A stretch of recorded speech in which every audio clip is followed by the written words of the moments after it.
Celebración de fe, encuentro de amor, el hombre y Dios, Dios y el hombre. ¿Dónde se da este encuentro? Presentamos Misterio de Fe.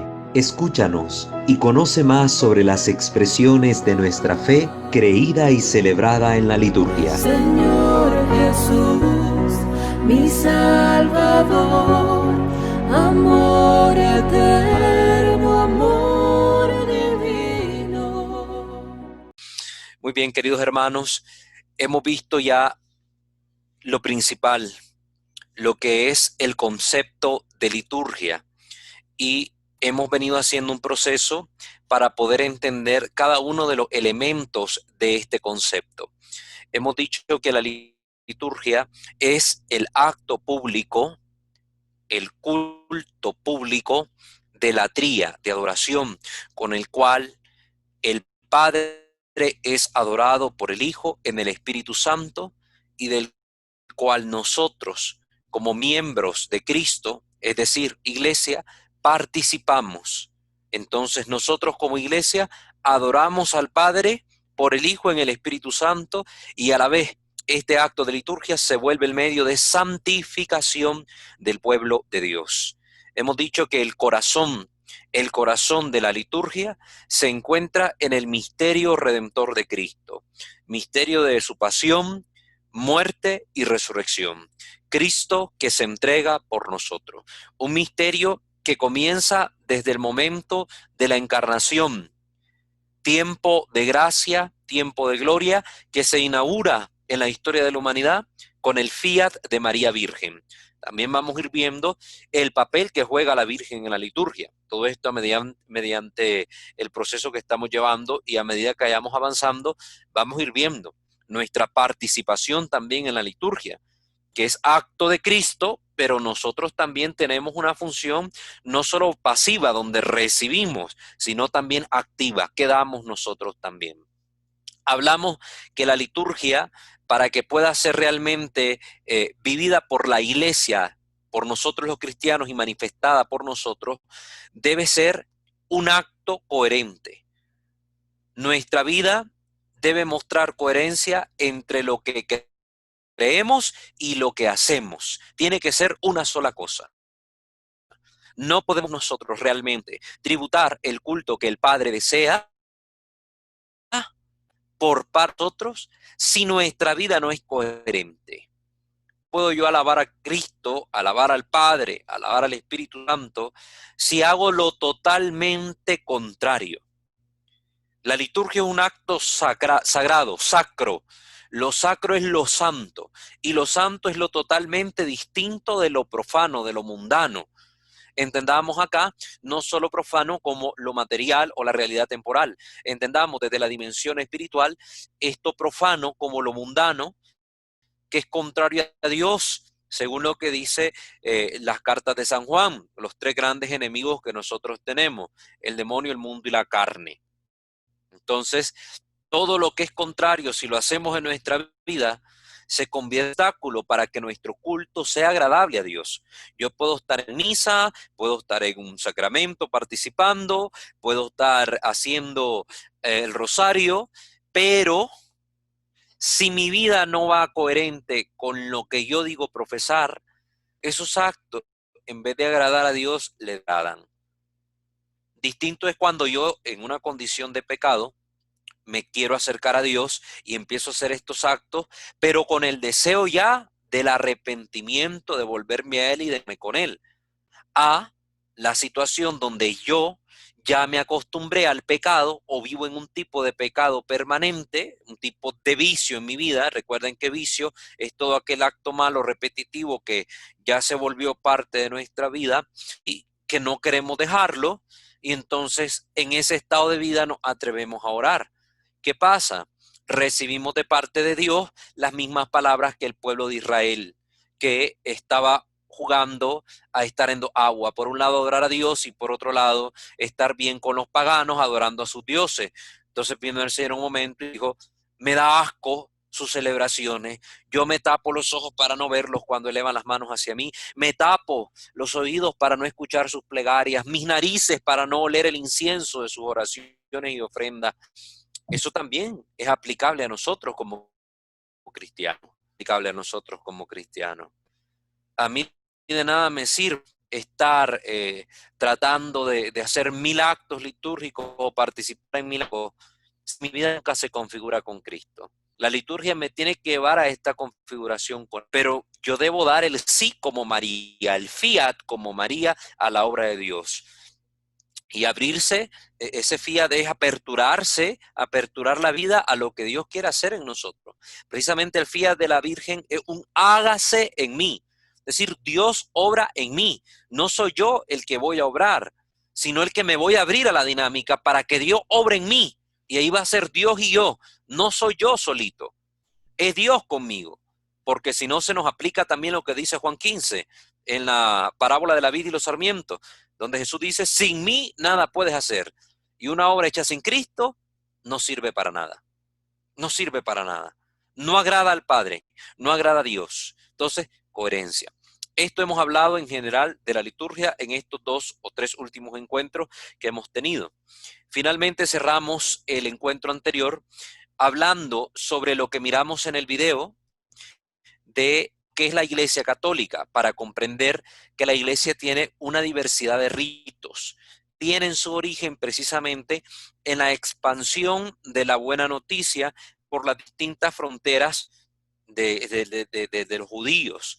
Para el norte, para el sur, para el este y el oeste, salen los apóstoles a predicar la buena noticia. Salen los apóstoles a llevar el mensaje del Evangelio. Entonces, vamos a ver ahora otro video, ¿verdad? Siempre me gusta ser interactivo en esto, que ustedes puedan tener ahí algún video, algún material point para que esto nos ayude, ¿verdad? Nos ayude a ir comprendiendo mejor lo que quiero que ustedes vayan entendiendo, comprendiendo de la liturgia. La liturgia manifiesta la fe de la iglesia. Por eso yo no puedo hacer un curso de liturgia donde yo deje por fuera estos elementos necesarios de conocer, esenciales, como son la formación de la iglesia, la predicación en los primeros tiempos. Por eso vamos a ir relacionando estos elementos con la fe manifestada, con la liturgia, para que así podamos comprender qué es lo que hacemos en la liturgia. Porque hoy, 2020, seguimos haciendo lo que ya siglo I hicieron los apóstoles, mandatados por Jesucristo, mandados por el Señor. Entonces, es importante que conozcamos también las raíces de nuestra fe. Quiero ponerles entonces un videíto, dura alrededor de unos 8 o 10 minutos. Por favor, pongan atención. Pongan atención porque yo les pregunto después algo sobre el video y nadie comenta.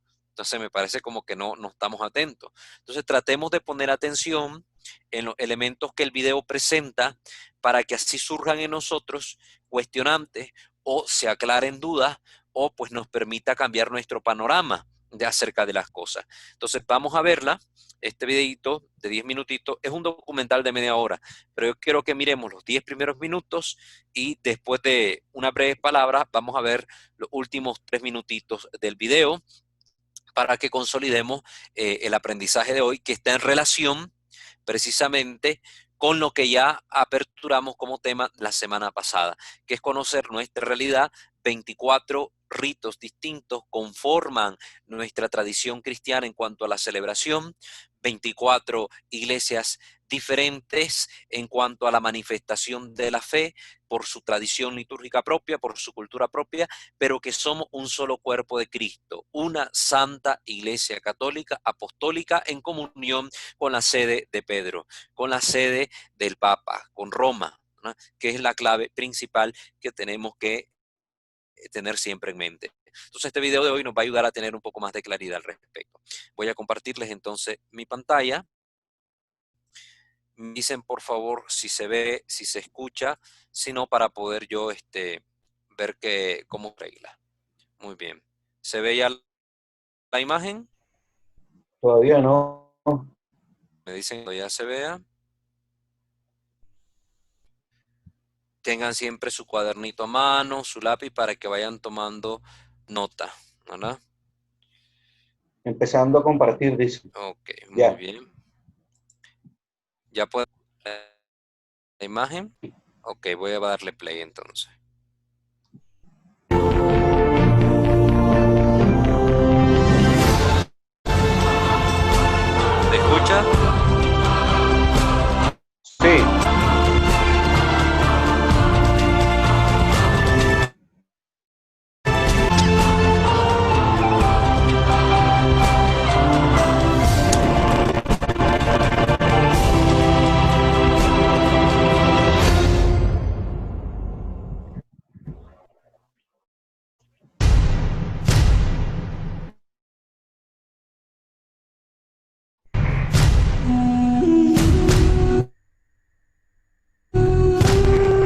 una cruz sobre el Gólgota.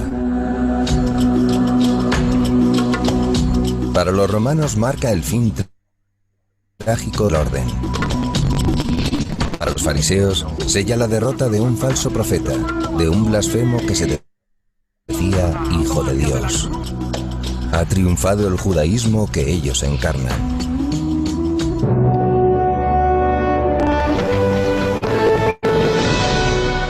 Inesperadamente, 3 días después, la situación da un vuelco. El cadáver del ajusticiado ha desaparecido. Sus apóstoles, antes acobardados, pregonan esta increíble noticia. Ha resucitado. Ellos le han visto. Tomás incluso metió el dedo en sus llagas. No les cabe duda. Aquel hombre era Dios, el Mesías anunciado. Confortados por el Espíritu Santo, dan la cara como testigos de Cristo resucitado. Cada uno se sentirá su enviado, que es la traducción de la palabra apóstol. Enviados para cumplir su mandato. Id al mundo entero y predicad el Evangelio a toda criatura.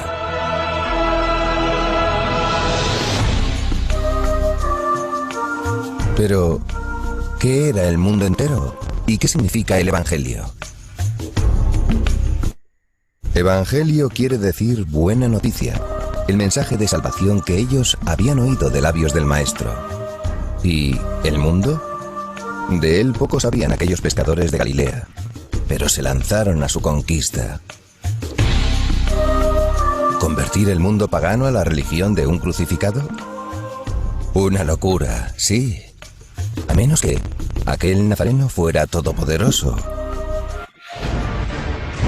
Curiosamente, nunca las condiciones fueron más favorables a la propagación de su mensaje. Casi todo el orbe conocido, el mundo grecolatino, estaba unificado bajo una misma superpotencia, y en ella reinaba la Pax Romana.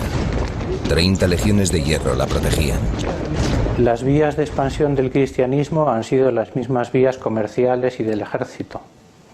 Encontramos cristianos allá donde hay militares y donde hay comerciantes que proceden de Roma, por ejemplo.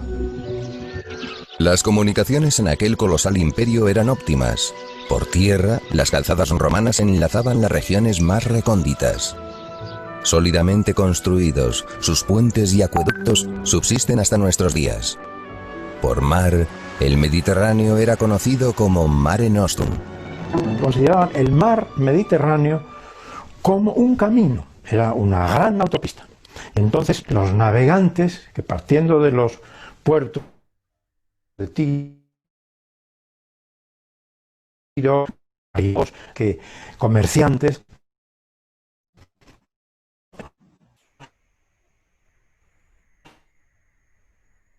por los distintos puertos donde llegaban. Otra ventaja fue la unidad de lenguas. El latín se imponía como idioma oficial en todo el imperio, desplazando al griego. Los cristianos usaron ambos en su predicación, uniendo la sabiduría helénica con el pragmatismo romano.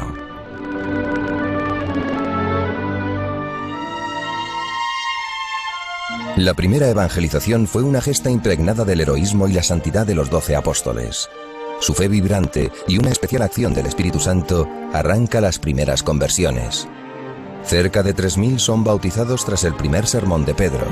Pronto, el número de conversos por la predicación de los 12 es ya de 5.000 hombres.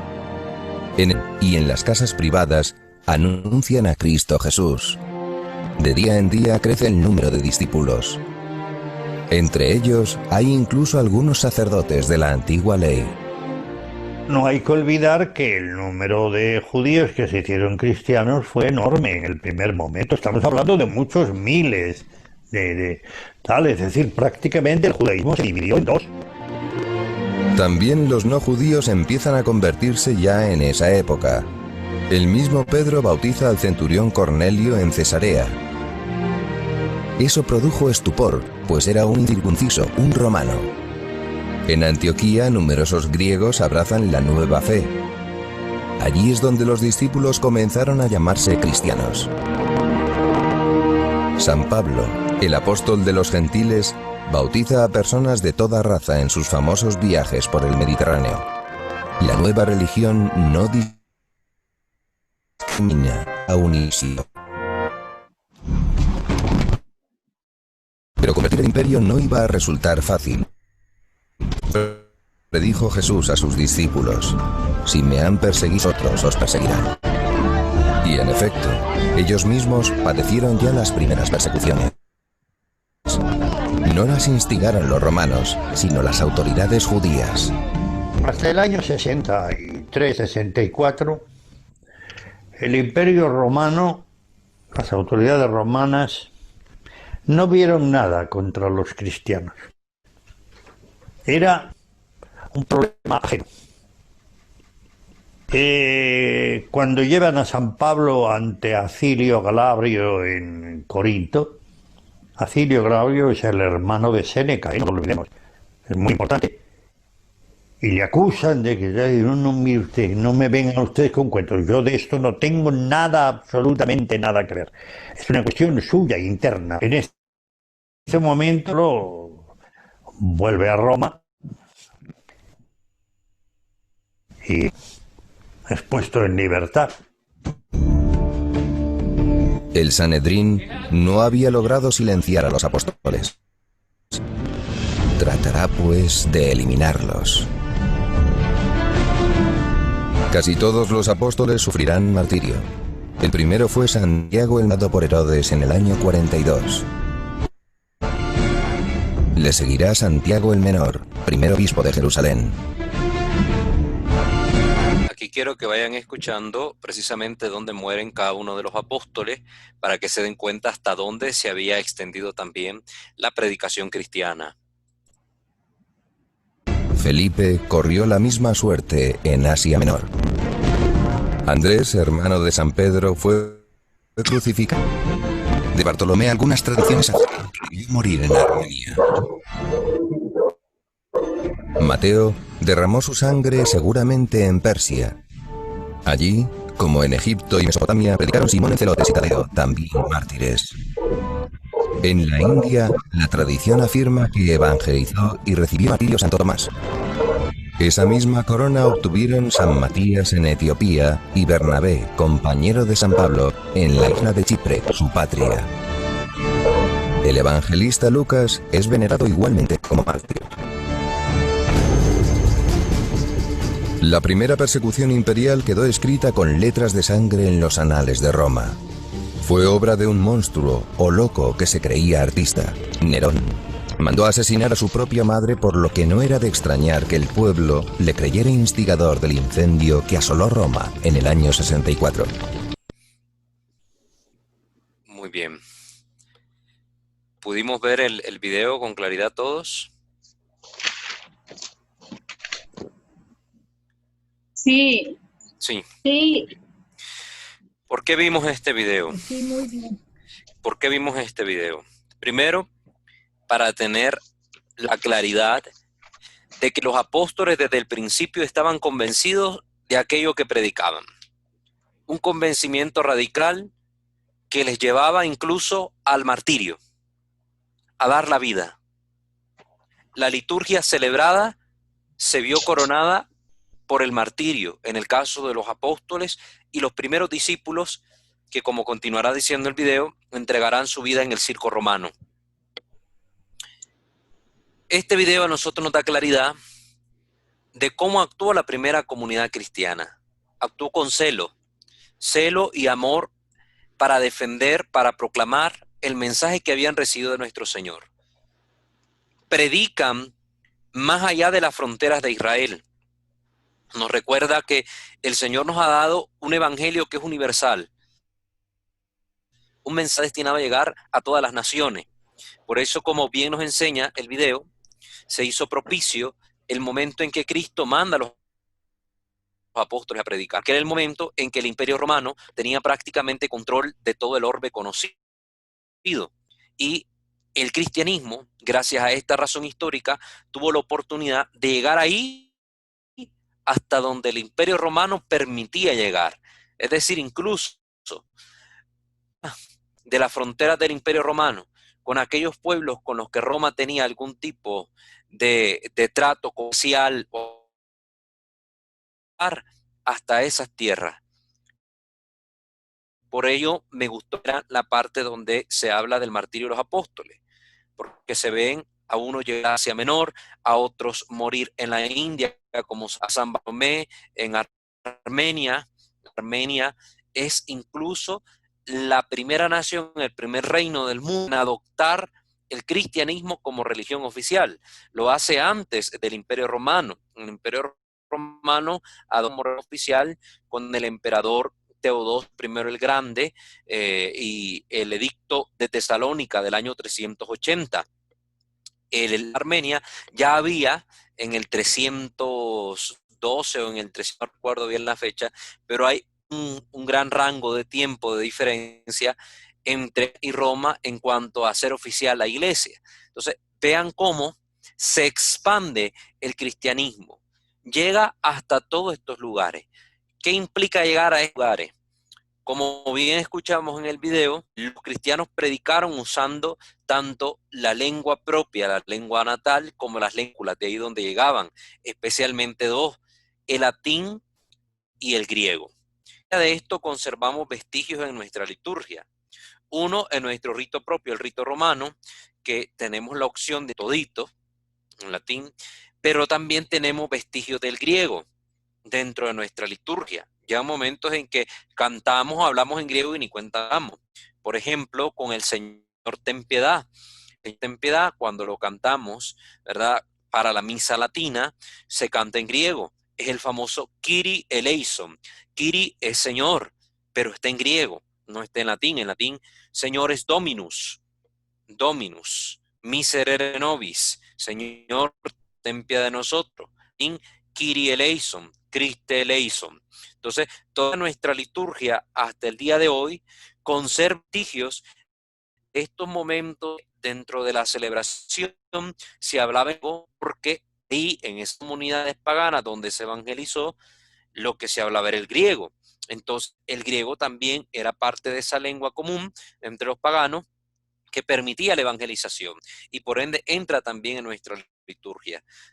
Que el griego también forma parte del idioma con el cual se escribirá nuestros libros de la Sagrada Escritura. Todo el Nuevo Testamento, a excepción del Evangelio de Mateo, que tiene una versión también en arameo, todo el Nuevo Testamento está escrito en griego koiné. Koiné significa el del habla común, el griego que hablaba el pueblo.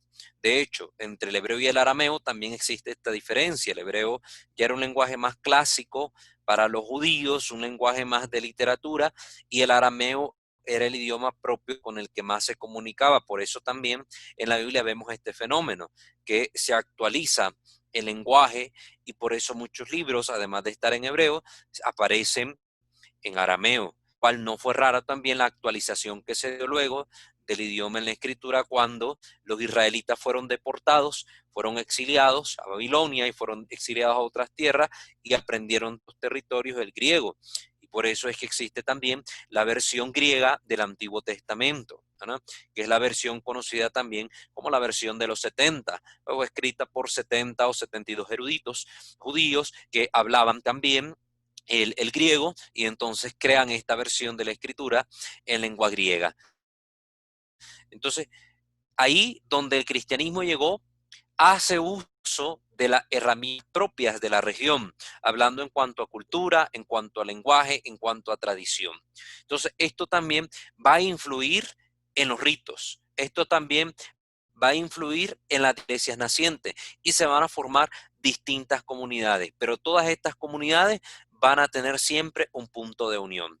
Vamos a ver los últimos minutitos del video, ¿verdad? Para que podamos observar esto que les estoy diciendo.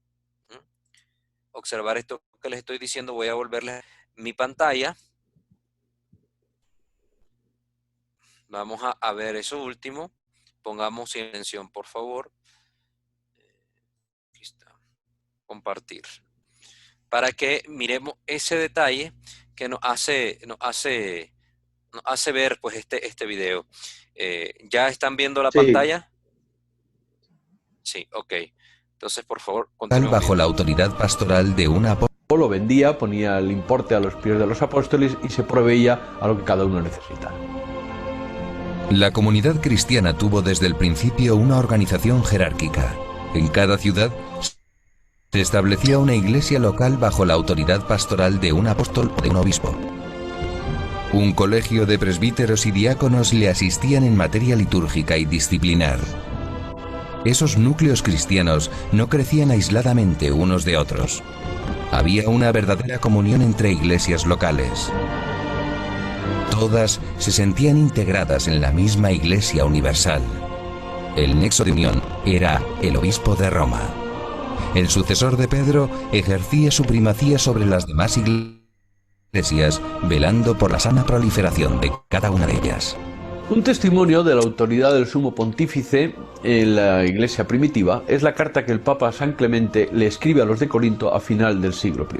Andaban los de Corinto metidos en litigios internos. El Papa les indicó cómo debían resolver y les exigió obediencia. La respuesta es ejemplar. Leyeron la carta repetidas veces, la conservaron con mucho amor y veneración y la fueron transmitiendo de generación en generación, y ha llegado hasta nosotros en varias lenguas, en latín, en griego y en siríaco. Los primeros cristianos oían la palabra de Dios de boca de los apóstoles. Estos hechos y palabras de Jesús desde el día de Pentecostés en que recibieron el Espíritu Santo. La fe se difundía así por el mundo de boca a boca, pero los testigos presenciales de aquellos hechos se extinguían y se hizo necesario fijarlos por escrito. Surge así el Nuevo Testamento, formado por 27 libros. La primitiva Iglesia los recibió como textos sagrados, escritos por inspiración del Espíritu Santo, y los unieron a los del Antiguo Testamento. Ese griego koiné. Estos libros sagrados forman uno de los tres sólidos pilares sobre los que se asienta la Iglesia. Los otros dos son la tradición y el magisterio. Unidos estrechamente entre sí, ninguno puede subsistir sin los otros dos. Juntos bajo la acción del Espíritu Santo, contribuyen eficazmente a la santificación del mundo. Solo esta acción sobrenatural podría explicar que la Iglesia haya sobrevivido íntegra e invariable a las tempestades de la historia. ¿Hasta cuándo? El Apocalipsis, el libro profético por excelencia del Nuevo Testamento, anuncia de forma simbólica la segunda venida de Cristo. Tendrá lugar al final de los tiempos. El Hijo de Dios llegará resplandeciente de gloria y majestad para juzgar a los vivos y a los muertos, y establecerá definitivamente el reino de Dios. Muy bien.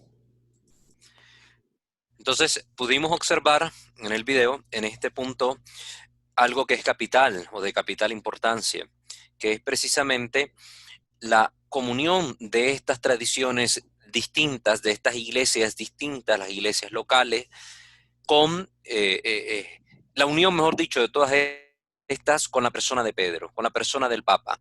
El Papa se vuelve para nosotros el punto de comunión, es la autoridad máxima de toda la iglesia universal, precisamente por el potestad que Cristo da. Tú eres Pedro y a ti te entrego las llaves del reino. Estas dos cosas importantes, ¿verdad? Esta piedra sobre la que fundo mi iglesia, y a ti te entrego las llaves del reino, a ti te doy el poder, la autoridad, atar y desatar. Pedro entonces ejercía ya esta función desde la primitiva iglesia, como lo vemos, el Papa San Clemente, ¿verdad? Pedro, Lino, Cleto, Clemente, el cuarto Papa de la iglesia. Recuerden, los primeros papas reinaron a lo sumo 2 años, 3 años cada uno, porque eran asesinados también, al igual que Pedro. La mayoría de ellos son mártires.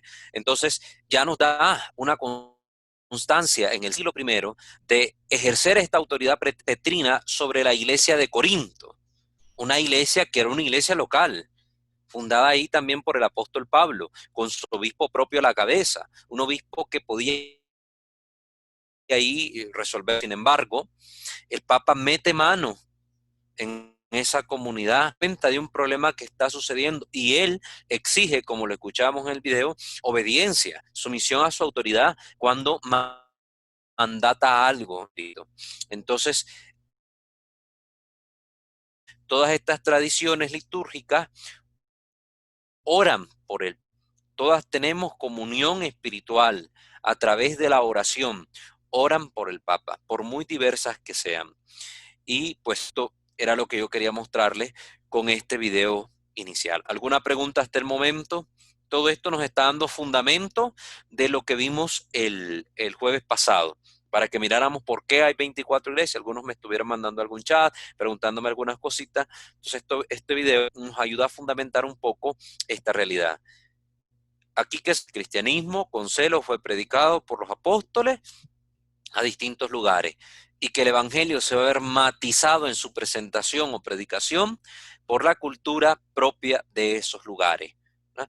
Y que ahí donde los apóstoles llegaron, fundan una iglesia local, el término iglesia local. Cada una de nuestras diócesis que tiene un obispo al frente es una iglesia local, que está en comunión con la Iglesia Universal. Por eso los obispos forman el colegio apostólico, todos ellos en unidad con la cabeza del colegio apostólico, que es el sumo pontífice, en la actualidad el Papa Francisco.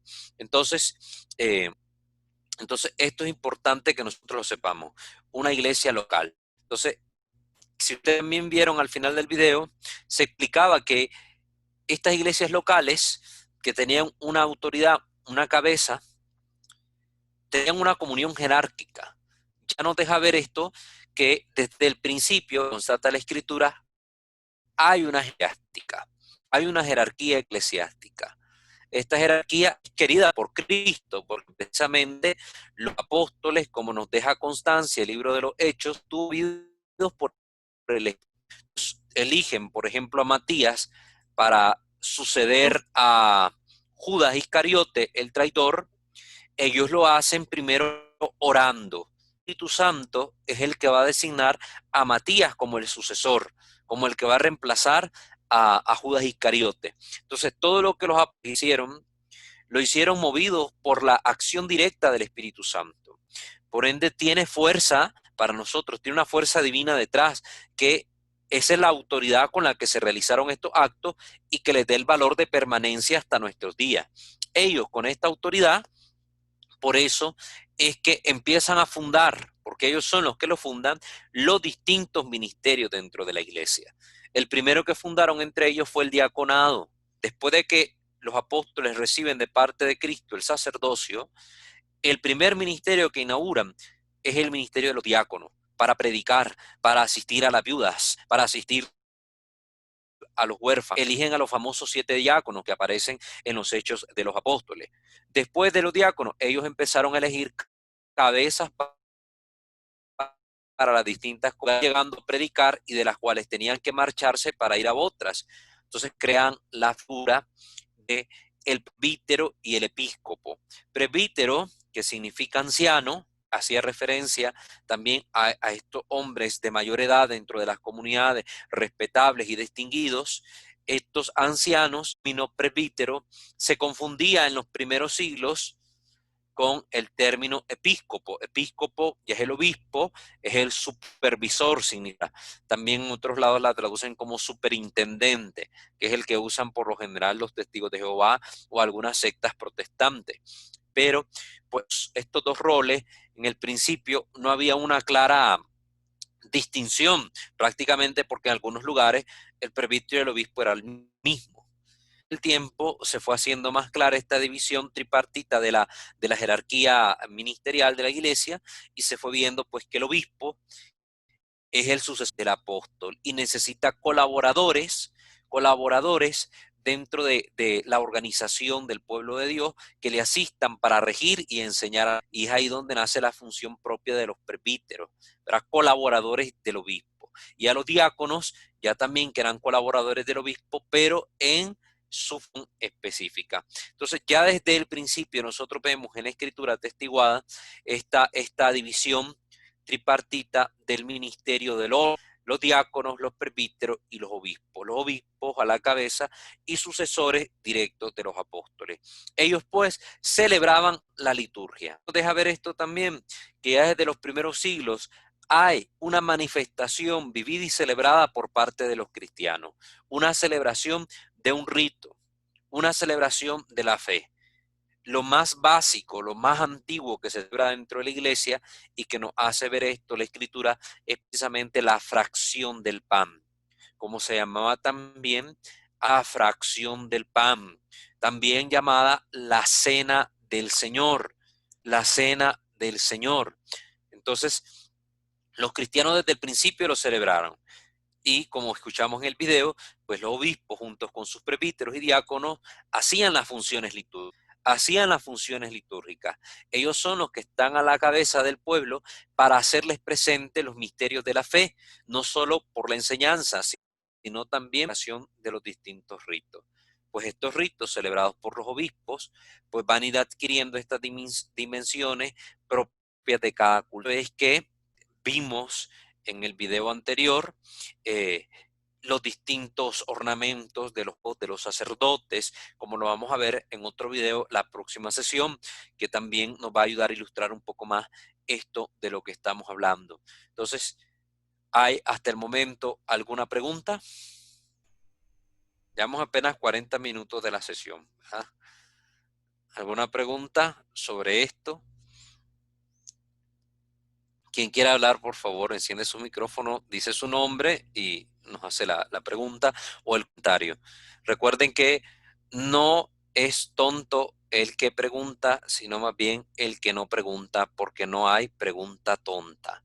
Todas las cosas nos ayudan a alimentarnos y puede hacer que lo que usted mira como algo tonto, tal vez el otro ni lo sabía y necesita que usted tal vez lo diga para que así pues el otro hermano comprenda y conozca.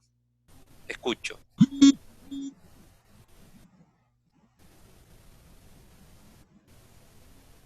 No tengan pena que no es examen, ¿verdad? Aquí nadie va a salir reprobado. No estamos en clases ni en universidad para que no nos traumemos, porque yo sé que muchos están recibiendo cursos por Zoom de las universidades. Okay. ¿Hay alguien encendió su micrófono? ¿Me escuchas?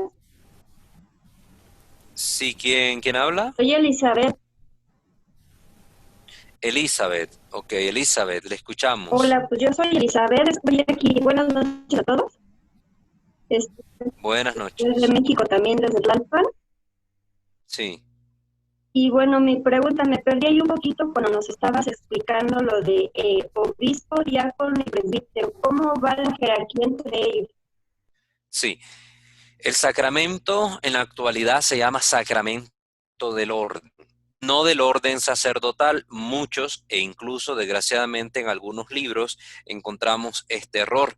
No se llama sacramento del orden sacerdotal, sino sacramento del orden. Orden, el orden que reciben, esta autorización, este mandato que reciben del Señor, a esto se hace referencia. Porque si hablamos de orden sacerdotal, estamos ya diciendo del ejercicio que hace el sacrificante, el oferente, el sacer. El diácono que está dentro del orden no es sacerdote, no puede ofrecer el cuerpo y la sangre de Cristo, no puede ofrecer el sacrificio de Cristo. Por eso no podemos denominar a este sacramento, que es uno de los 2 sacramentos que están al servicio de la comunidad, como se les cataloga en la división de los 7 sacramentos, no podemos catalogar al diácono dentro del sacerdocio y por eso no podemos llamar a este sacramento del orden sacerdotal, sino como sacramento del orden, los que están ordenados. Y este sacramento del orden se presenta en 3 grados. El primer grado, ¿verdad? El inferior, el primero de todos, es el diaconado, los diáconos, ¿verdad? Que los distinguimos porque andan con la estola cruzada. Más adelante vamos a ver todos estos elementos, ya hablando de la liturgia en sí, ¿verdad? El diácono no tiene el poder para consagrar, no tiene el poder para perdonar los pecados, puede servir de testigo cualificado de la iglesia para la boda, puede celebrar el bautismo, ¿verdad? Entre otras cosas, como dar la bendición, proclamar el evangelio, etc. Después viene lo que es el presbiterado, el presbítero, también conocido bajo el título de cura, en referencia a su ministerio, que es curar a las almas, curar los cuerpos mediante el sacramento de la unción de los enfermos, cura de almas. También conocido como sacerdote, también ¿verdad? Que le decimos padre en referencia a su paternidad espiritual, ya que nos hace nacer en las aguas bautismales, de ahí que al diácono también se le pueda decir padre en este sentido. Y En tercer lugar, plenitud del sacerdocio, el tercer grado del orden, que es el episcopo, el obispo, el pastor del pueblo santo de Dios. Entonces él ya tiene la autoridad y el poder para conferir el sacerdocio, para conferir el diaconado y para conferir el episcopado a otros cristianos. O sea, de esta plenitud, debido a que es sucesor directo de los apóstoles. Entonces, esos son los 3 grados del orden. Muchas gracias, Elizabeth, por tu pregunta. Sí. ¿Alguien? Ok. ¿Alguien más que quiera hacer una pregunta?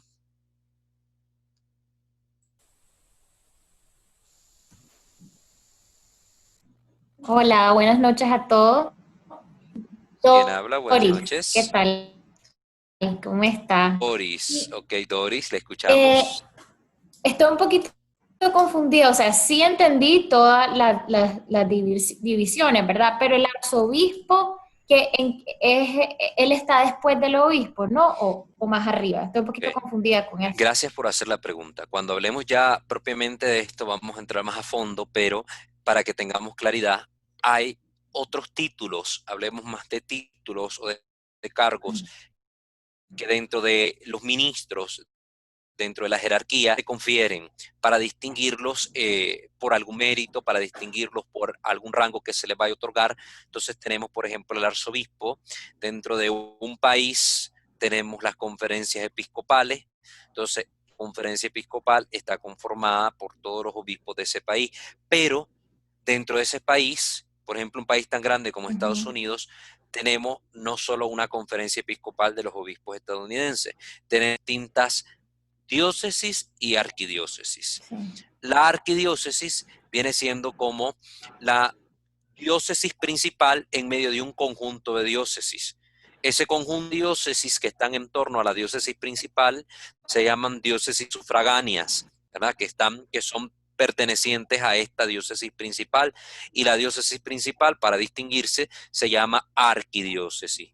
Entonces, al obispo que está en una diócesis principal se le denomina arzobispo, ¿verdad? Arzobispo, arquiebiscopo.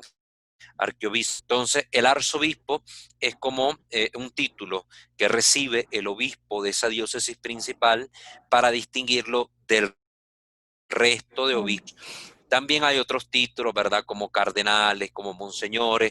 Vamos a verlos más adelante cuando miremos el sacramento del orden, todos estos rangos. Pero muy bien que hagas la pregunta para aclarar que los 3 grados del orden únicamente son diaconado, presbiterado y episcopado.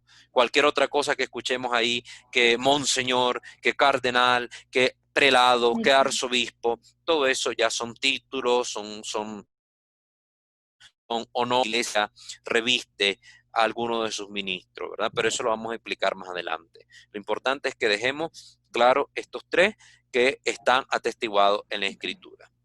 No sé si también se fijaron en el video que decía algo importante sobre el depósito de la fe. ¿Quién escuchó algo del depósito de la fe? ¿Lo mencionaron? ¿Quién me lo puede decir? ¿Qué es el depósito de la fe?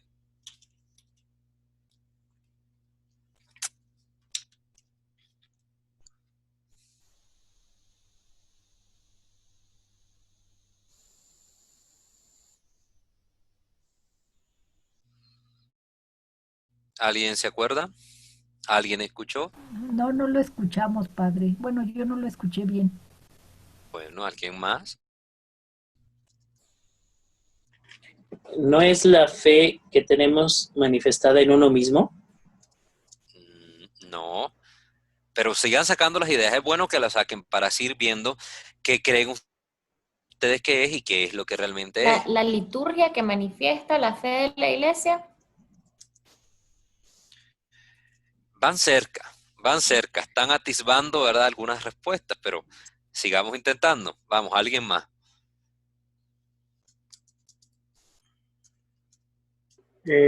No es lo contenido en la tradición sagrada, lo que contiene en esta tradición. Vamos cerca, excelente, Fernando, muy buen aporte. ¿Alguien más para que entre todos vayamos formando el concepto? El depósito de la fe es en sí la transmisión del Evangelio, de la palabra que se recibe y luego pasa a los apóstoles. Hay un momento que dice de que la enseñanza se fue disipando, entonces se plasma en la Sagrada Tradición, como dice Fernando, y en la Sagrada Escritura, que es donde se hace el Nuevo Testamento, así es. Excelente, muy bien hecho los tres elementos, ¿verdad? El depósito de la fe consta de estos tres elementos. Tenemos por un lado lo que conocemos como la Sagrada Tradición Divino Apostólica, nombre, ¿verdad? Sagrada Tradición Divino Apostólica, que es precisamente todo el conjunto de la fe vivida y expresada por las comunidades y predicada oralmente, ¿verdad? En la tradición apostólica, divino-apostólica, vamos a tener elementos que enriquecen nuestra fe y que no están plasmados en la Escritura. De hecho, hay evidencia de esa tradición divino-apostólica, esa tradición oral, en la misma Escritura. Porque Pablo hace referencia a algo que Jesús dijo y que en ninguno de los 4 evangelios aparece eso dicho por Jesús. ¿De dónde lo sacó Pablo? Pues precisamente de esta comunión, de este encuentro con los apóstoles que experimentaron de viva voz lo que Jesús así decía, se lo comunican a los demás y ellos van llenando de esta riqueza a las comunidades cristianas. Entonces, la tradición, la sagrada tradición divino-apostólica es uno de los elementos que conforman el depósito de la fe. El segundo elemento lo constituyen precisamente la Sagrada Escritura. Las Sagradas Escrituras. Como ya ha narrado muy bien Marcos, y lo saca el video, llega el momento en que los apóstoles eran asesinados, martirizados, los primeros cristianos también. Entonces hubo necesidad de consignar de forma escrita para que perdurara para la posteridad del mensaje evangélico. Hubo esa necesidad y por ende se pone por escrito aquello que ya se predicaba de viva voz y empieza a coleccionarse el conjunto de documentos que, por ejemplo, Pablo o algunos de los otros apóstoles como Pedro, Santiago, Juan, enviaban a las comunidades en forma de carta. Entonces, estos libros, estos escritos, estas cartas fueron juntadas por la iglesia en este canon del Nuevo Testamento que forman precisamente 27 libros, 27 escritos. Esos 27 escritos nos comunica la divina revelación puesta en lenguaje humano, ¿verdad? La divina revelación puesta en lenguaje humano. Ese es el segundo elemento del depósito de la fe.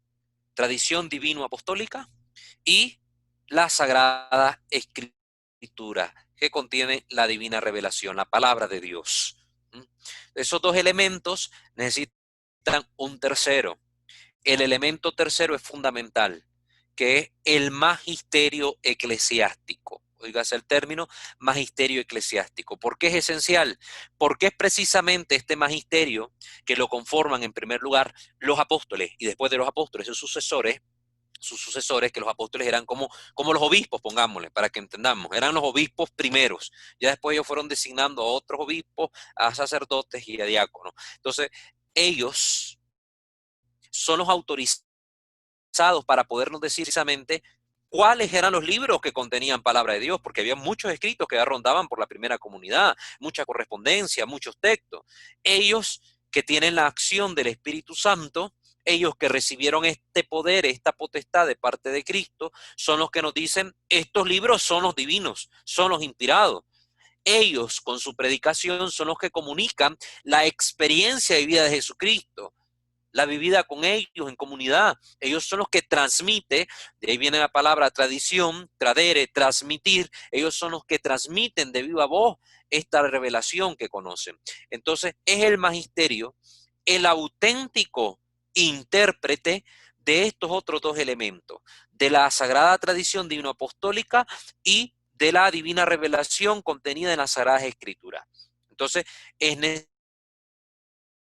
necesario este tres, porque con sus enseñanzas magisteriales también iluminan nuestro conocimiento de Jesús.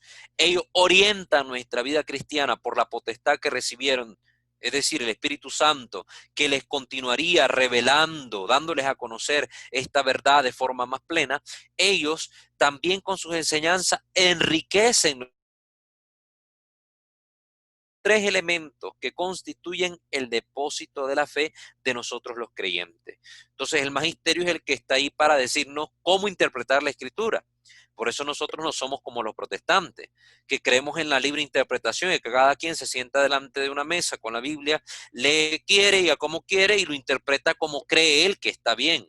No, porque recuerden que este es el engaño del demonio. El demonio te puede inspirar, entre comillas, cosas buenas. Bueno, esto lo entienden de manera más plena aquellos que llevaron conmigo el curso de las reglas de discernimiento de espíritu de San Ignacio de Loyola. El demonio también te puede engañar por ahí, leyéndole, ¿qué tentó a Jesús el demonio cuando estaba en el desierto? Con la misma escritura.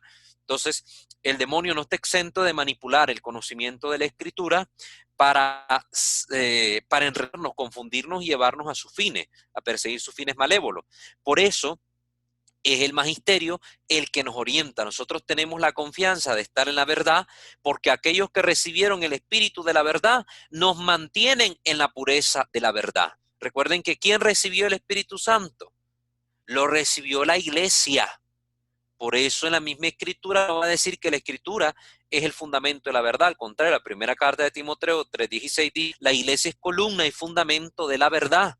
Entonces la verdad la conocemos a través del magisterio que nos predica sobre el contenido de la sagrada tradición divino-apostólica y de las sagradas escrituras. Ese es el depósito de nuestra fe. ¿Y por qué es tan importante mencionarlo?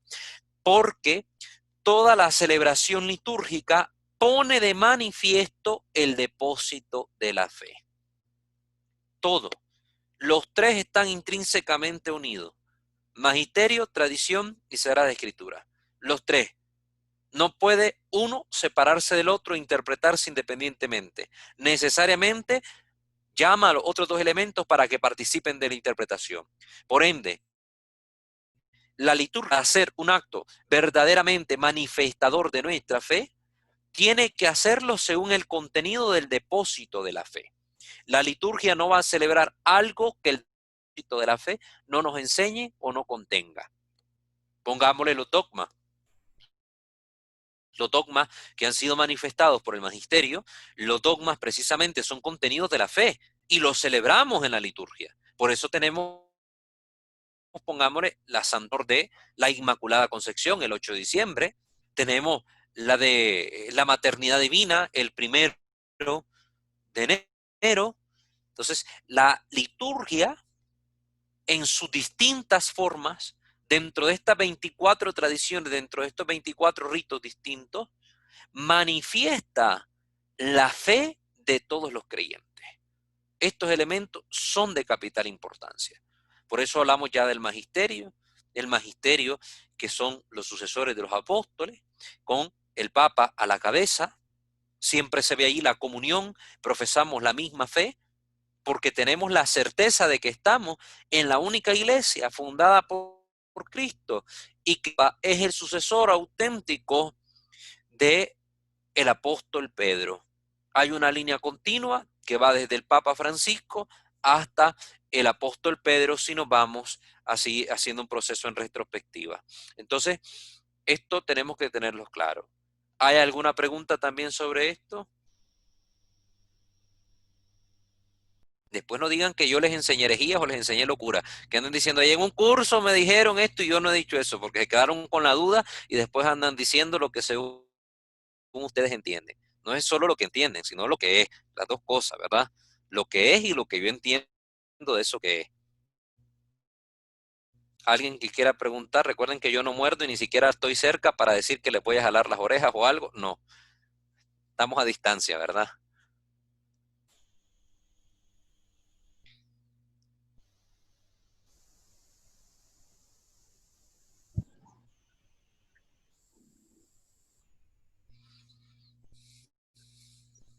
Hola.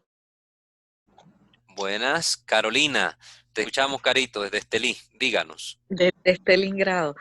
Mira, justamente me llama la atención el que el depósito de la fe precisamente está diseñado, ¿verdad? Jesús que todo lo dejó perfecto precisamente para iluminarnos y guiarnos. Entonces, más o menos al final del video empieza a hablar del Apocalipsis y del final de los tiempos.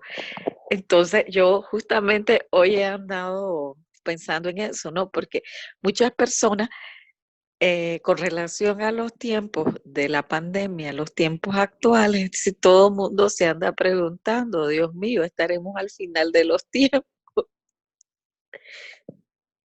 Entonces, vamos, ¿verdad?, a la interpretación del Evangelio. Y justamente también hablaba, es decir, hablaba con otra amiga de la necesidad de ir a misa y de vivir esta liturgia. Entonces, ¿cómo,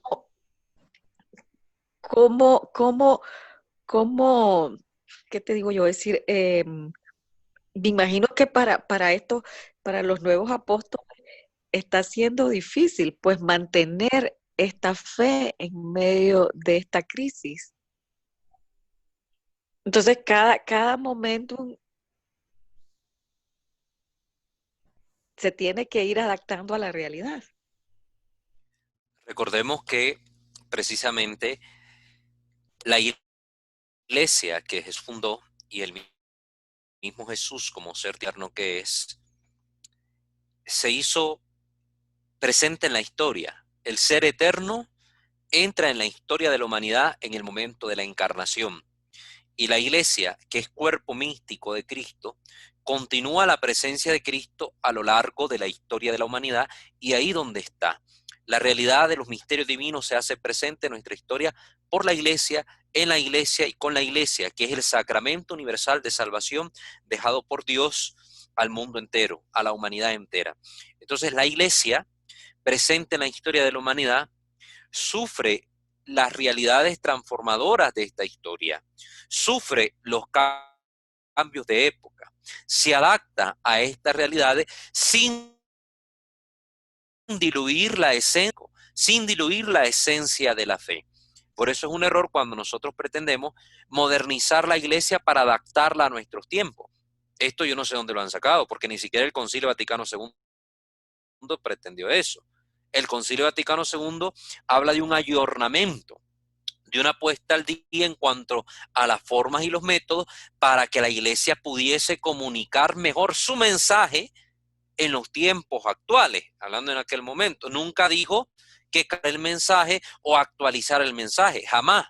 Habla de los métodos, habla de las maneras, de la forma de presentar el evangelio, que esto es importante tenerlo en cuenta, porque yo no puedo estar ya en la era de la modernidad y decir, bueno, como los apóstoles escribían cartas, pues predicarnos a través de cartas. Y entonces el obispo no podemos saber que está hablando en vivo en la televisión porque no va a usar la tele, porque es un medio moderno y digital, sino que tenemos que esperar que escriba una carta manuscrita y nos llegue a nosotros proclamada en la misa dominical.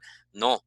La iglesia en este sentido se adapta a estos cambios históricos, vive los momentos históricos y los ilumina. Uno, desde lo que significa la realidad evangélica, la esperanza. Jesús viene a predicar un evangelio de esperanza. No viene a predicar el evangelio del temor, del miedo, del susto. Viene a predicar el evangelio del amor, de la fe y la esperanza. Entonces, misión de la iglesia es hacer siempre vivo este mensaje independientemente de los acontecimientos históricos que se estén viviendo. Jesús alertó que iban a haber momentos de guerra, de terremotos, de desastre, y dijo, pero aún no será el fin. ¿Por qué? Porque estos elementos son naturales y pertenecen al devenir histórico. Se van a presentar. Peor que la pandemia que estamos viviendo ahora, el coronavirus, fue la peste negra en su momento. 2, 3, 4, ¿cuántos años vivió la gente, las secuelas y toda la enfermedad de este momento histórico terrible para la humanidad? ¿Cuántos miles de seres humanos fallecieron? Se podían preguntar a esas personas, ¿será nuestro fin del mundo? Y lo creyó la gente así en su momento. Pero recuerden que Jesús no habla del fin del mundo como una catástrofe. Y el Apocalipsis, que es también un libro que, interpretado por el magisterio de la iglesia, nos dice que no es ningún libro de terror, sino que es un libro que usa una riqueza simbólica de la cual tiene conocimiento la primera comunidad cristiana y que nosotros lo sabemos por la interpretación del magisterio. Este libro es el libro de la esperanza cristiana y muestra el triunfo de la iglesia sobre las realidades de Jesús a Pedro, y el poder del infierno no prevalecerá sobre ella. Es lo que muestra, es la victoria final. Pero en ningún momento habla de la destrucción del mundo como la realidad que nosotros conocemos.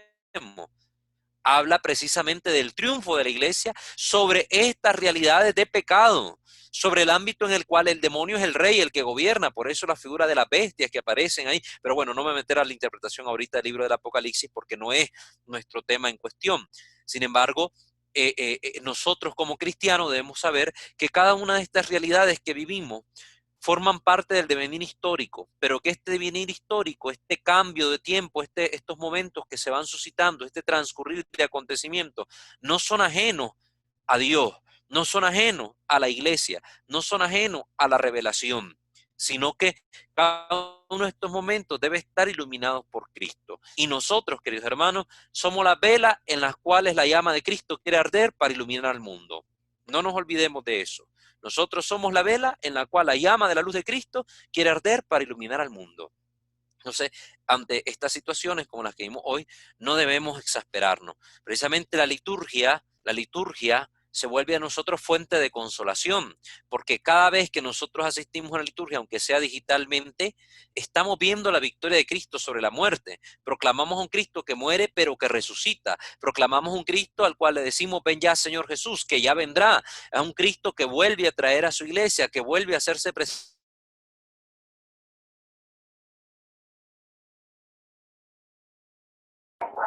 Te fuiste, Walter, te congelaste.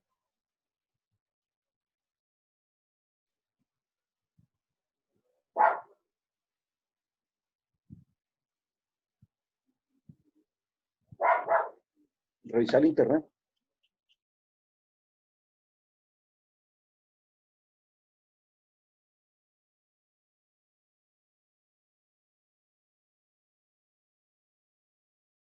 ¿Qué pasó por allá?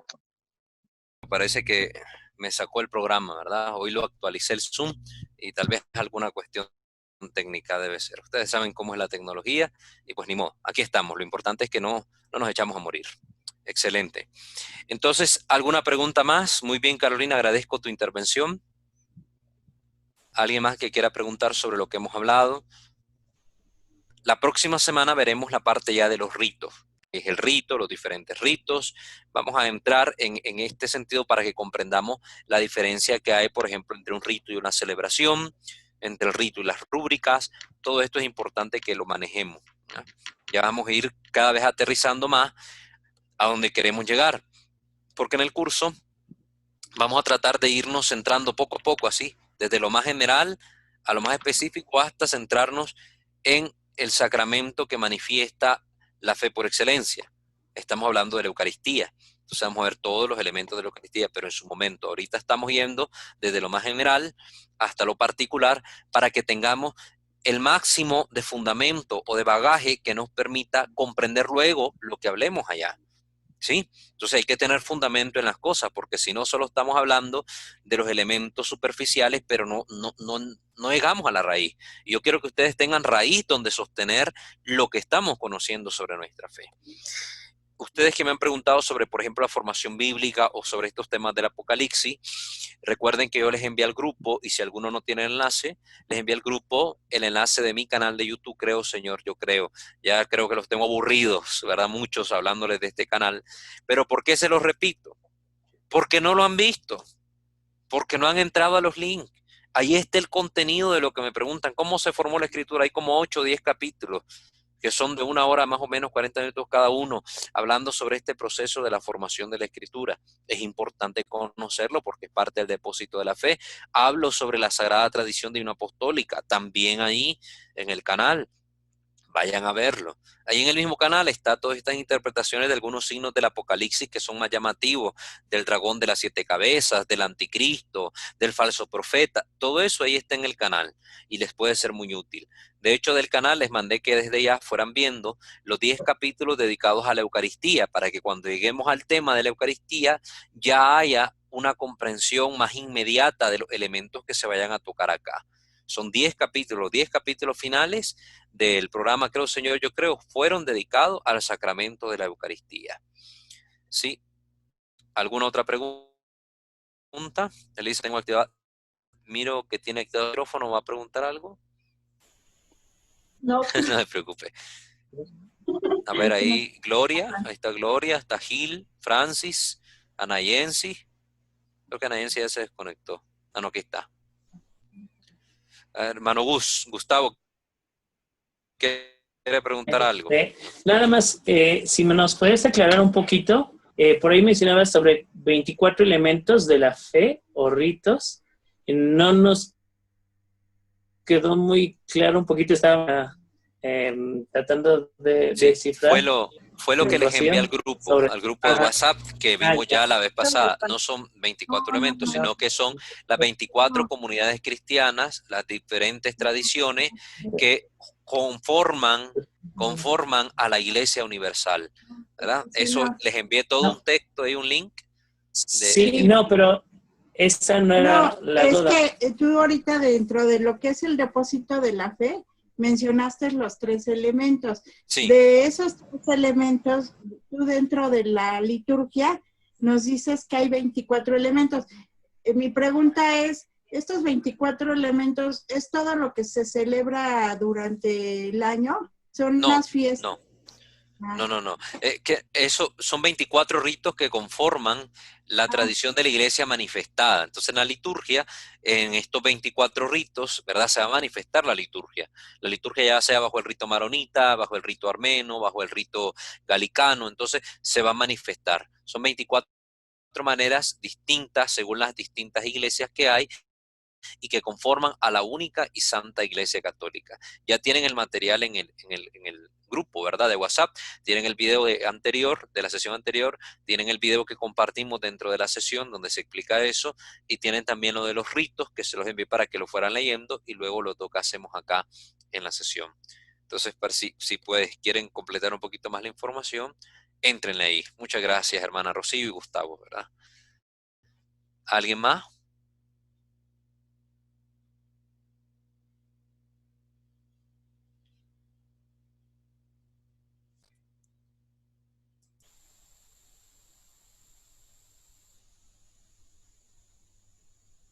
Voy a hacerles como en las bodas de las novelas. Hablen ahora o callen para siempre. Habla. Para que me confirmes o nos confirmes el sitio de YouTube que nos comentas, yo no estaba integrada en el grupo todavía. Sí. Pero sí me sigue. Se llama Creo, Señor, Yo Creo. Voy a volver a enviar el link de todos modos al grupo. Con lo que es la liturgia. Y a Sí. veces, a mí en lo personal me da un celo pastoral cuando veo que hacen cosas que yo digo es totalmente antilitúrgico y de pronto pues, a mí me choca, Sí. pues, pero no sé. Me alegra que haya hecho la pregunta, porque precisamente el próximo jueves vamos a hablar de estos 3 grados de manifestación de los ritos, lo que es el rito litúrgico y los ritos que se manifiestan en lo que se llama piedad popular y en lo que se llama religiosidad popular, que son 2 cosas diferentes. Una cosa es la piedad popular y otra cosa es la religiosidad popular.